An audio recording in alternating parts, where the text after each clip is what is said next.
আর নিত্য দাসময়ী তোমা পাশরিয়া পড়িয়াছ ভবার নবে। ভবার নবে মানে কি? ওই ভবসাগর, অন্য শব্দ অর্থ হলো সাগর বা সমুদ্র।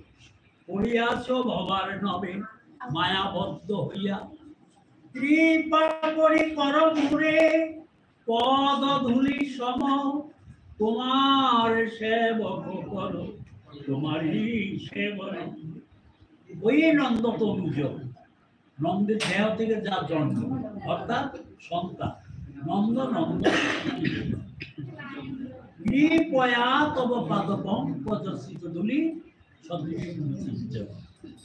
তোমার নিত্য দাস মুই তোমা পাশরিয়া পড়িয়াছ ভবার নবে মায়াবদ্ধ হইয়া। আমি তোমার চরণের নিত্যকালের সেবক ছিলাম, কিন্তু আমি তোমাকে বিস্মৃত হয়ে গেছি, ভুলে গেছি। তাই মায়ায় আবদ্ধ হয়ে আমি ভবসাগর ডুবে গেছি। তাই তুমি কৃপা করে করমরে পদধূলি সহ, কৃপা করে ভবসাগর থেকে উদ্ধার করে তুমি চরণধূলির সৌভাগ্য আমাকে দাও। কেন? তোমার সেবক করো তোমার সেবক। চরণ ধূলি তোমার চরণে লেগে থাকে, আমার মনটা তো তোমার চরণ লেগে থাকে না। তোমাকে ভুলে হাজার বিষয়ে মন ছুটে যায়। তাই তুমি কৃপা করে আমার মনটাকে তোমার চরণ লাগিয়ে দাও চরণ ধূলির মতো। কেন? আমি চরণে মন লাগাতে চাই। কেন? তোমারই সেবা করে তোমাকে সুখী করার জন্য আমি তোমার চরণে দাস হতে চাই। এখন মনে করুন, জন্মিলে মরিতে হবে, অমরকে কোথা হবে। এটা তো ছিল সত্য কথা। জন্ম যেমন সত্য, মৃত্যুও সত্য। জন্মানোর সাথে সাথে প্রত্যেকের মৃত্যুটা নিশ্চিত হয়ে যায়। কেউ জানি না কবে যে আমাদের চলে যেতে হবে। চির সত্য মৃত্যু। রবি ঠাকুর একটি সুন্দর কথা বলেছিলেন, সত্য সে নিষ্ঠুর করে না বঞ্চনা। সত্য কথাটা শুনতে খুব খারাপ লাগে, নিষ্ঠুরের মতো বলা। মনে করেন কেউ আমাকে হাত দেখায়, মনে করছে সাধু বাবা নিশ্চয়ই হাতের রেখা দেখে বুঝতে পারে তার ভবিষ্যৎ কি। এখন মনে করুন আমি যদি সত্যি নই, মনে করুন বলছি কথাটা, এখন যদি আমি দেখি যে তার মরণ সমাসন, মানে এমন ভাড়া অচিরাত তার মৃত্যু হতে পারে। আচ্ছা, এ কথা তার কাছে কেমন লাগবে শুনলে? যে বাবা সাবধান হয়ে যাও, মরণ করিয়ে এসেছে। শুনতে খারাপ লাগবে না? নিশ্চয়। কিন্তু তাকে তো বঞ্চনা করা হইল। যদি বলা হয় তুমি 1000 বছর বাঁচবে, ভয় করো না, এটা বঞ্চনা করা হইল না।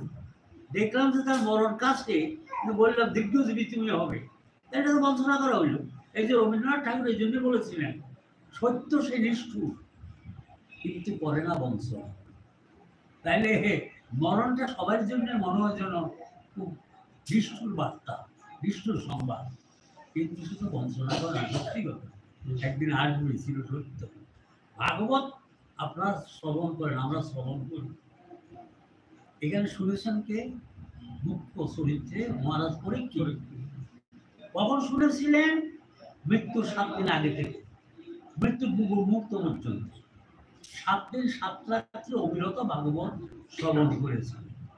তার মানসিক অবস্থাটা কি চিন্তা করুন তো দেখি। যিনি জেনেছেন যে 7 দিন পরে তার অবশ্যম্ভাবে মৃত্যু, শ্রমিক মুনির পুত্র শ্রীমুনির অভিশাপ, মৃত সর্প তক্ষক নাগ হয়ে মহারাজ পরীক্ষিতকে দংশন করবে, অবশ্যম্ভাবে মৃত্যু, চিরসত্য, ব্রহ্মশাপ অব্যর্থ। তাহলে এই সংবাদটা যদি আমরা শুনি, ডাক্তার যদি বলে বাবা তোমার যে রোগ, তোমার কষ্ট নিও না, 3 দিন তোমার পরব, আর 3 দিন লাগবে না, সেই দিনে হাট ফেল করে মারা, ঠিক না? হ্যাঁ, মরিতে চাই নাই সুন্দর ভুবনে, ভুবন করে জীবন। তো তাহলে মহারাজ পরীক্ষিত মন অবস্থাটা কি?